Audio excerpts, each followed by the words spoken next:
Moje ime je Tamara Kučan, dolazim iz Beograda, književnica sam, kažu bez dlake na jeziku, međutim i sada sam to govorila za jedne vaše novine i uvek govorim. Ja dugo nisam znala šta znači to bez dlake na jeziku, kažu i da rušim tabue. Ja uopšte ne polazim od toga, niti mi je to želja. Nekako sva moja spisateljska karijera svodila se na to da i kada sam počinjala, želela sam da mladi ljudi čitaju i želela sam da nađem način da mladi ljudi se okrenu više knjigama. Moj prvi roman, dakle, pošto sam ovde u Banja Luci prvi put, reći ću vam po nešto o svakom svom romanu, ima ih 6. Moj prvi roman Beograđanka je nastao kada sam ja imala 16 godina. I zaista oduvek čitam i primetila sam da dosta mladih ljudi, ne možemo sad da generalizujemo i da kažemo da svi, ali dobar deo mladih ljudi ne čita. I tako razgovarajući sa svojim prijateljima, poznanicima i razmišljajući šta to navodi mladog čoveka da beži od knjige, odgovori su bili sledeći. Knjige su teške, knjige su dosadne, knjige su nezanimljive, knjige govore o nečemu što više nije aktuelno, govore o nekom prošlom vremenu. I moja ideja je bila, razmišljajući da, eto, postoje knjige za decu, imamo zaista mnogo dečije literature, imamo i tu literaturu koju ljudi, eto, svrstavaju u literaturu za odrasle. Moja ideja je bila da za ciljnu grupu, teenage grupu i za mlade ljude napišem nešto što govori o njima, o njihovim problemima, o stvarima sa kojima se susreću i čini mi se da je ta teenage literatura na našim prostorima, dakle zaista ne govorim u ime Beograda, Banja Luke i jednog grada, uopšte na našim prostorima nekako zapostavljena, a opet mladom čoveku koji se formira i koji prolazi kroz taj period puberteta i odrasta i upoznaje se sa tim nekim životnim stvarima i tekako je potrebna literatura i književnost koja će mladima doneti neke pouke i odgovoriti na pitanja. Verujem da to što me zovu i Bukovski i bez dlake na jeziku dolazi zbog toga što sam se odlučila da pišem jezikom svoje generacije. Odlučila sam se da temu predstavim kroz jedan informativan stil pisanja koji je prožet imaginacijom mene kao autora. Iskreno, mnogi zbog toga vole da kažu da, eto, ja pišem u žargonu. Ja ne mislim da pišem u žargonu, mislim da mladi danas dosta žargonski govore i razlog zašto sam se na to odlučila jeste što sedela sam sa svojom prijateljicom i rekla, pa vidi Tamara, ovaj opisuje more, haljinu ili ne znam šta na 10 strana. Ja smatram i kao autor i kao čovek i da u ovom brzom vremenu nama treba informacija i da je sve informacija. I iskreno u svom pisanju uvek sam težila tome da dam ljudima informaciju, ne da budem toliko deskriptivna i opširna. Čini mi se da mladom čoveku treba jaka i dobra priča, knjiga koju će moći da čita u dahu. Često ljudi, kritičari književni i znalci, mislim, književnosti, vole da omalovažavaju ovakve autore poput mene, pa to se čita u dahu, pa da li to vredi ili ne vredi. Ja mislim da u vremenu u kojem svi negde jurimo i žurimo, radimo po 2 posla, završavamo fakultet, paralelno radimo, mislim da nam treba nešto što ćemo progutati i nešto što će zaista ostaviti na nas trag. To je ideja u stvari mog pisanja. Pomenula sam Beograđanku, imala sam 16 godina i bila sam jedna klinka koja nije znala kakav je svet, imala sam ružičaste naočare i verovala sam da je dovoljno biti pisac tako što ćete napisati knjigu i da se onda sva vrata sama otvaraju. Međutim, onda sam naučila da književnost je jedan jako težak svet, gde često ume caruje i sujeta, gde često ne vole mlade ljude i kada ste mlad pisac, neće vam se baš tako lako otvarati sva vrata, zato što jedan od stereotipa naših sredina jeste da mlad čovek nije dovoljno zreo da bi napisao knjigu, da mlad čovek to radi samo iz hira i zaista imamo mnogo mladih autora koji su se, eto, probali u književnom svetu, zablistali su i nestali. Iskreno da vam kažem, ja sam pisajući svoja 2 romana naučila da biti žena, mlada žena u književnosti i biti mlad pisac je nešto poput prepreke koju ne treba da preskočite, već treba da je srušite kako god znate i umete. Beograđanka je mene i uopšte moja druga knjiga, nastavak Beograđanke, Made in Beograd, pre svega oformio kao pisca i kao ženu pisca u tom smislu da nisam dozvoljavala da me neko oslovljava kao spisateljica koja piše knjige za očajne domaćice, spisateljica koja piše isključivo o ljubavi i zaista kada kažete spisateljica to ima neku negativnu konotaciju i često misle da eto to je jedna ljubavna priča, sastali se dvoje, rastali, slomljena srca i to je to. Tako da zašto ja u stvari vam pričam sve ovo, jeste, voljela bi da vam ispričam uopšte svoj put kao pisca. Danas ljudi misle, jao kako je lepo putuješ, imaš promocije. Pisac nije napisati knjigu, pisac je provesti mnogo noći ili dana sedeći, razmišljajući o svojim junacima, gradeći psihološke profile junaka, istraživajući, između ostalog nekako dok sam ja sve to učila i sazrevala, pisajući moje knjige, zašto se u stvari tu u ovom uvodu i našla rečenica da se pisac rađa i postaje. Ja sam od te škole, ako mogu da kažem škole pisaca, koja veruje da nije dovoljan talenat samo, dovoljan je u nekom procentu, u drugom delu je dovoljan i taj rad, to je to postojanje gde morate da radite na sebi, gde morate da čitate, da se usavršavate, da istražujete. I eto sad sam malo napravila digresiju na ovu uvodnu rečenicu, ali dolazimo do mog trećeg romana Kocka. Kocka je od mene zaista, za mene se zna, za moje ime i prezime od romana Kocka. Kocka je izdata 2010. godine, izdata je u trenutku, trebala je da izađe u trenutku kada je u Srbiji trebala da se dogodi Parada ponosa. Nažalost, izlazak Kocke je zbog nekih razloga odložen i Kocka je izašla u decembru 2010. Kocka govori o junacima, četiri junaka, 4 životne priče i svako od tih junaka je različite seksualne orijentacije. Ja zaista nemam ideju ni u jednom svom romanu da govorim da je nešto okej ili da nije okej. Moja ideja je da napišem priču o nečemu. Ja kao pisac mislim da možete vi znati stav mene kao čoveka, ali kao pisac ja sam tu da naprosto donesem jednu dobru priču ljudima. Mija, Ana, Jelena i Nebojša su prijatelji, njihova svako priča svoju priču koja se spaja u jednu i oni zaista prolaze, to nije period odrastanja, to je jedna suva egzistencija na homofobičnom Balkanu, sa čime se sve susreću. Isto tako, često me pitaju, pa dobro, znači sad samo gej ljudi čitaju tu knjigu. Ja kažem ne, zato što svi smo mi na neki način isti i svi smo nekada bili ta razlika. Ja sam konkretno u svom detinjstvu bila štreber i ja sam se razlikovala od onih koji nisu hteli, koji su, mislim, bežali sa časova i tako dalje. Isto sam trpela nešto zbog svoje razlike i svi imamo tu neku razliku zbog koje često, ne mogu da kažem ispaštamo, ali nosimo neki teret razlike. Moja ideja je bila da pokažem da, eto, bez obzira na svaku različitost, mislim, mogla sam ja da pišem o visokom, niskom, mršavom i debelom čoveku i da kao vidimo kako oni žive i kako se susreću i šta sve trpe od sredine. Moja ideja je bila da pokažem da, eto, bez obzira na sve razlike, na kraju svi pokušavamo da preživimo, tražimo posao, volimo, sastajemo se, imamo problem s roditeljima, imamo problem sa šefom, sa kirijom za stan i tako dalje. Tako da ideja mi je bila da, eto, analiziram razliku kroz pojam margine, dakle, gej ljudi u Srbiji i uopšte na Balkanu. Moja četvrta knjiga, sad vam ovako malo nabrajam, izvinite ako vam je dosadno, ali mislim ne znamo se, pa moja četvrta knjiga je roman Zauvek. To je nastavak moje prve 2 knjige. To je knjiga koju nikada nisam želela da pišem. Napisala sam je na insistiranje ljudi koji su pročitali prve 2 knjige. Želeli su da se završi priča o Jani i Stevanu, mladim tinejdžerima koji su se zavoleli u Beogradu.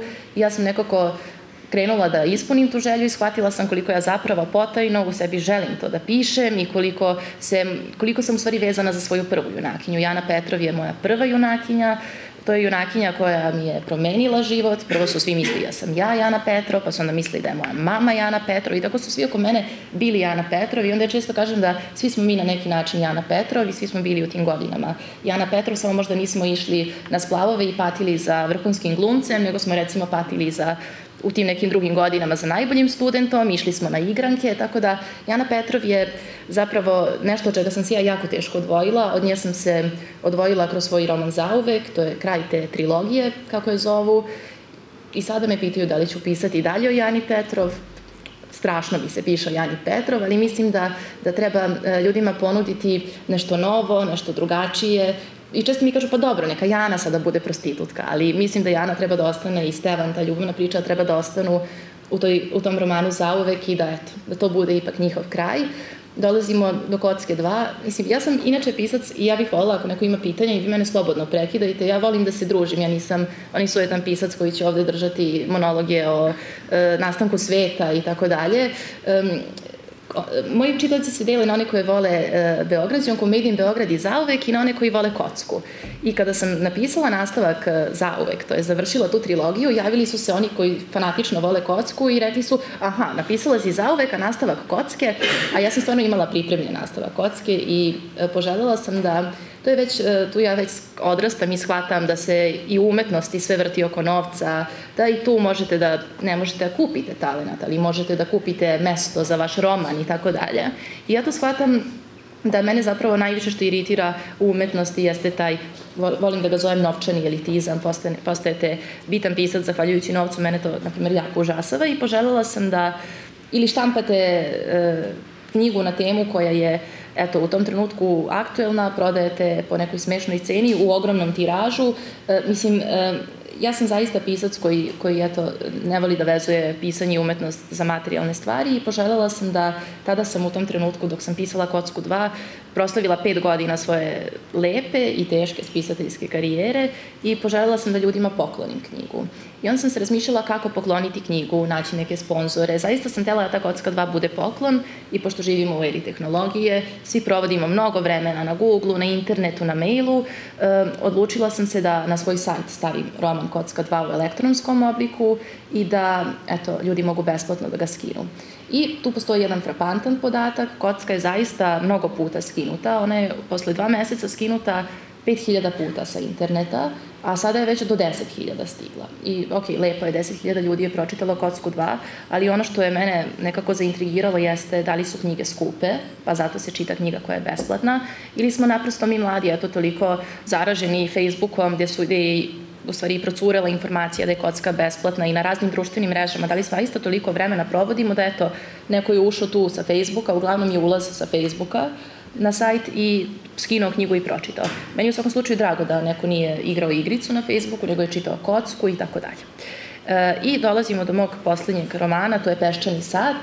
Peščani sat je moj prvi roman koji prati istraživački rad. Po prvi put sam se našla sa tim da ne znam ništa o temi, da ne znam nikoga ko bi o tome pričao i počela sam da se hvatam za glavu šta i kako, a želela sam o tome da pišem i onda sam tako krenula da istražujem, da pričam sa mladim ljudima.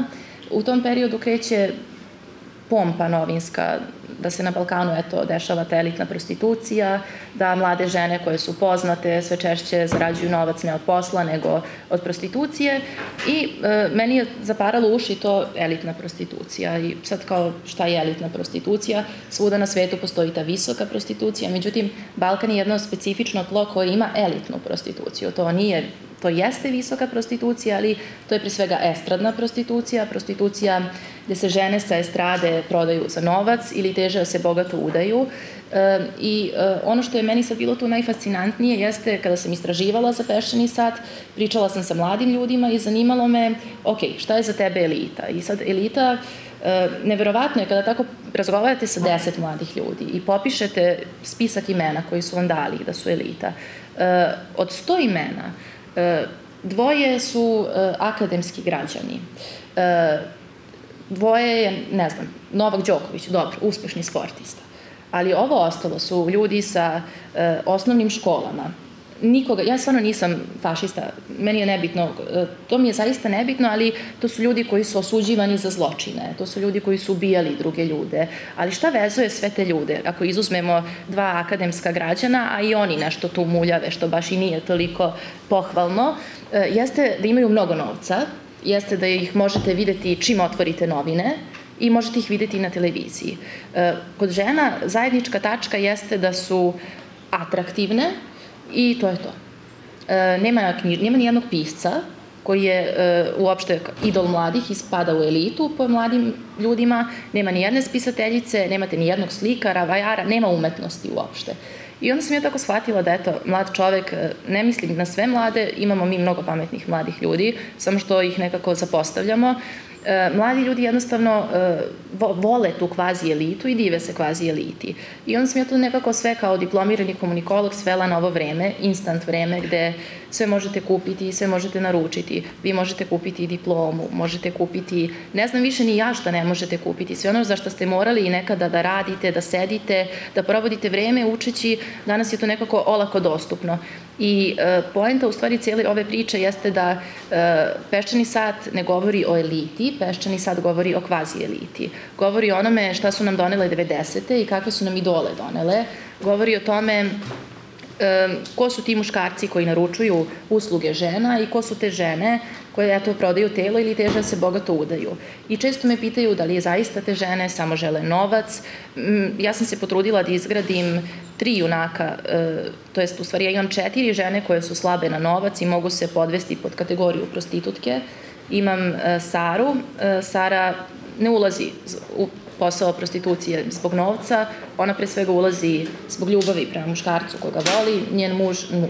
Ja sam ih već venčala, već vidim nastavak, ali njen dečko, Petar, je pisac scenarija koji nema inspiraciju i on ne može nikako da dođe do priče, a piše scenario za film o prostituciji. I onda ona, da bi njega inspirisala i da bi mu donela priče i da bi ga pre svega zadržala za sebe, počinje da se bavi prostitucijom. Junak Petar je u ovom romanu nekako, kada se govori o njemu, uvek se kaže, to je priča o elitnoj prostituciji. To je pre svega jedna priča o ljubavi, o tome koliko žena može na svojoj koži da podnese i da trpi zbog muškarca koga voli i koliko žena može da se slomi i možda izgubi čak i dostojanstvo da bi zadržala partnera.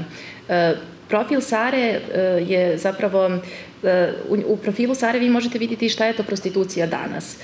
Prostitucija danas, imamo mi razne vrste prostitucija, ali ta elitna ili kvazi elitna prostitucija je prostitucija u kojoj su žene koje idu na časove klavira, koje su zakopčane do grla, koje su odlični studenti. Sara je konkretno studentkinja kvantne fizike. I naravno Sara ima svoj put kako će ona postati poznata i na estradi, pa tek onda ući u ceo taj posao. Druga junakinja je Sonja. Sonja zna što želi. Sonja želi da ima dobru garderobu, lepo lice, želi da se operiše, želi da menja sebe i želi novac. To je dakle jedan tipičan profil prostitutke i Sonja je naravno uspešna glumica koji se mlade devojke dive. I posljednja dva profila, u stvari, žena koje su slabe na novac, ne mogu baš da kažem da su prostitutke, ali tu je lik psihijatra s kojim Sara razgovara i to je lik Milene, jedne od devojaka s kojima se dve junakinje druže. To su isto žene koje su slabe na novac i koje ili neće da kažu da su prostitutke pa su sponzoruše, pa i nisu sponzoruše, a sve to nekako tanka linija i meni je nekako, svi nekako Sara koji pročitaju knjigu, ali meni je najšokantniji, ako ja gledam kao neko ko čita knjigu, a ne kao pisac, meni bi svakako bio najšokantniji lik žene, psihijatra, koja razgovara sa Sarom i pokušava da joj pomogne da se izvuče iz prostitucije, ali na kraju tog razgovora opet će ju pitati, pa čekaj, kao, imaš neki kontakt da i ja malo zaradim u tom poslu. Tako da to su otprilike likovi Peščanog sata. Kao što sam pomenula, uvek, ne samo na našim prostorima, volimo etikete i moja prva knjiga je o sponzorušama, tako su je predstavili i provukli kroz medije. Kocka je o LGBT ljudima.